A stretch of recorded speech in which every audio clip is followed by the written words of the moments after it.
को और आज की वीडियो बहुत ही ज़्यादा इंटरेस्टिंग होने वाली है क्योंकि ऑब्वियसली इसमें मैं हूँ।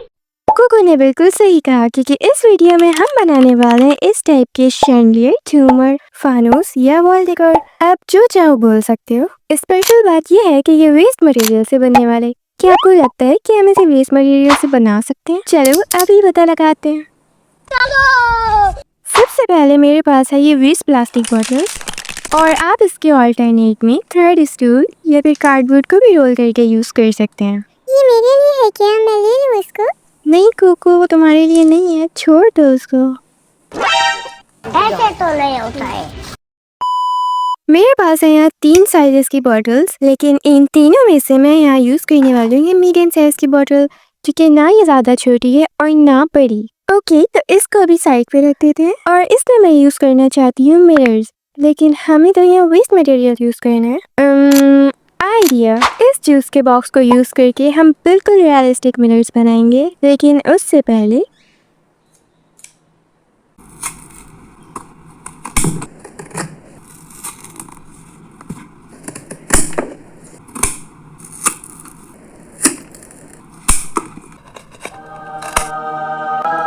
इस शाइनी सरफेस से बनेंगे हमारे मिरर्स। कुछ इस तरह सर्कल ड्रॉ करके मैंने इसको कट करना स्टार्ट किया तो मुझे रियलाइज हुआ कि मैं तो लेफ्टी हूँ और मेरी छोटी वाली सीजर मेरा साथ छोड़ चुकी है। इतनी बड़ी सीजर से as a lefty circle cut करना तो बहुत ही मुश्किल काम है। फिर मैंने यूज की अपनी हेडलाइन और मामा से ही सारे सर्कल्स कट करवा लिए और देखो लग रहे हैं ना बिल्कुल रियल मिरर्स। कोको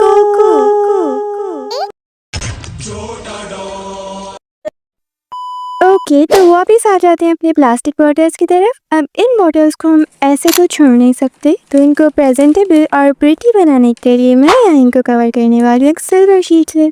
और ये सिल्वर शीट आपको इजीली अपने घर में कहीं से भी मिल जाएगी, क्योंकि इसके लिए मेरे पास है यहाँ 3 ऑल्टरनेट। सबसे पहला तो है गिफ्ट रैपर, जो कि यहाँ मैं यूज कर रही हूँ। गिफ्ट रैपर के अंदर वाली शाइनी साइड को आप as a silver sheet use कर सकते हैं। सेकंड वन है कोई भी पैकेजिंग, वो भी अंदर से सिल्वर ही होती है। और सबसे इजी है बिस्किट्स या फिर कोई भी स्नैक्स की पैकेजिंग, उसको भी उल्टा कर लो तो वो अंदर से सिल्वर ही होता है। तो यहाँ हमें अपना पेन बर्बाद करने की कोई जरूरत नहीं है। एक मिनट, ये कौन है? हेलो, ओ भाई साहब, लगता है सो रहा है।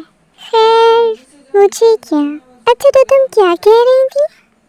उफ, कोको, तो मैं कह रही थी कि इसको मैंने सिंपली यहाँ पे टेप से सिक्योर कर लिया। एक छोटा सा पीस अंदर वाली साइड पे लगाया और फिर रैप करने के बाद एक छोटा सा पीस बाहर वाली साइड पे, जो कि पता भी नहीं चल रहा कि टेप लगा हुआ भी है। अभी तो मैंने यहाँ पे इसको बड़े मज़े से रैप कर लिया, लेकिन यहाँ मुझसे ये हो गई है एक मिस्टेक, जो कि मुझे भी आगे चल के ही पता चलने वाली है। और अब बहुत सारी कैलकुलेशंस के बाद मैंने यहाँ पे अपने डेकोर की मेन सपोर्ट, यानी जिस पर सारी चीज़ें हैंग होंगी, उसको रेडी कर लिया है। बस सिंपली एक कार्डबोर्ड पे सारी मेजरमेंट्स को मार्क करके उसको एक स्क्वायर शेप में कट कर लिया है। अरे, मुझे तो फ्रेम से बाहर निकाल दिया। ओफो कोको, सिर्फ तुम्हें ही थोड़ी देखते रहेंगे। अच्छा ठीक है, समझ गया। कोको भाग जाओ यहाँ से, वरना नेक्स्ट स्टेप में तुम भी इसी के साथ चिपक सकते हो। क्या? मैं तो चला।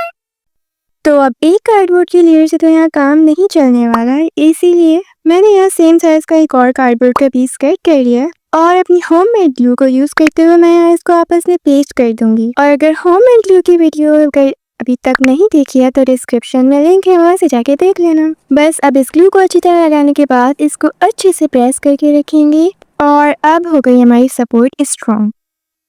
और अब इसको मैं कवर करने वाली हूँ ब्लैक शीट से, लेकिन उससे पहले हम अपनी मार्किंग्स पे with the help of needle holes कर लेंगे, वरना शीट लगने के बाद तो ये हमें नजर ही नहीं आएगा। तो बस सारी मार्किंग्स पे नीडल से होल करने के बाद again with the help of हमारी होममेड ग्लू हम इस पे ब्लैक शीट पेस्ट कर देंगे। और यहाँ पे एक ट्रिक है, किसी भी चीज़ को रैप करते हुए या फोल्ड करते हुए उसके कॉर्नर्स को नीट बनाने के लिए सबसे पहले चारों कॉर्नर्स को इस तरह फोल्ड करना है और पेस्ट कर देना है। तो उसके बाद हमें अपनी साइड्स को फोल्ड करना है और पेस्ट कर देना है। इससे हमारे कॉर्नर्स बहुत ही ज़्यादा नीट लुक देंगे और अच्छे लगेंगे। तो चारों कॉर्नर्स को फोल्ड करने के बाद इसकी लुक देखो कितनी नीट आ रही है ना। मुझे तो ये बहुत प्यारा लग रहा है।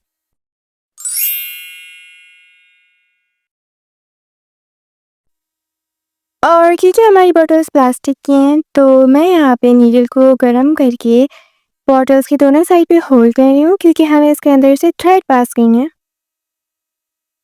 और ये काम थोड़ा केयरफुली करना होगा, क्योंकि अगर ये गरम सुई हाथ पर लग गई ना तो बस है।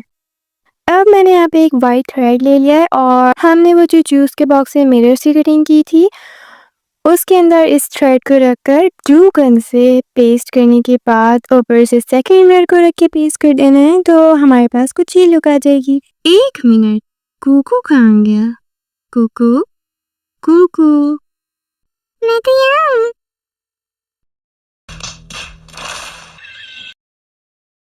एनीवेज, अब यहाँ पे शामत आ गई है मेरे पर्ल नेकलेस की, क्योंकि ये बहुत सालों से बस ऐसे ही रखा हुआ है और मैं इसको पहनती नहीं हूँ, इसीलिए मैं यहाँ पे अब इसके पर्ल्स यूज़ करने वाली हूँ। इस वाइट थ्रेड के अंदर एक नीडल डाल ली मैंने और इसके थ्रू मैं यहाँ पे पर्ल इंसर्ट कर रही हूँ। तो अब मिस्टेक मुझसे जो हुई है वो ये है कि मेरे पास यहाँ पे एक बड़ी वाली नीडल थी ही नहीं जो कि इस बॉटल में से पूरी पास हो सके, और ये बात मुझे बाद में जाके पता चली। तो अब इस थ्रेड को इस बॉटल में से पास करना एक इंतहाई मुश्किल काम बन चुका है, लेकिन टेंशन की कोई बात नहीं है, क्योंकि सॉल्यूशन मैं ऑलरेडी सोच चुकी हूँ। तो सॉल्यूशन ये है कि एक साइड से पहले नीडल को इंसर्ट करूँगी और फिर इसका कैप ओपन करके और फिर ट्विज़र की हेल्प से नीडल को इसके अंदर से निकाल के कैप में से पास करूँगी और फिर वापस कैप लगा दूँगी। और इतना ही नहीं, इस नीडल को कार्डबोर्ड में से भी पास करके वहाँ पे इसको अटैच कर देंगे और फिर ये सब होने के बाद हम अपनी बॉटल को रैप करेंगे। है ना कितना ज़्यादा आसान काम?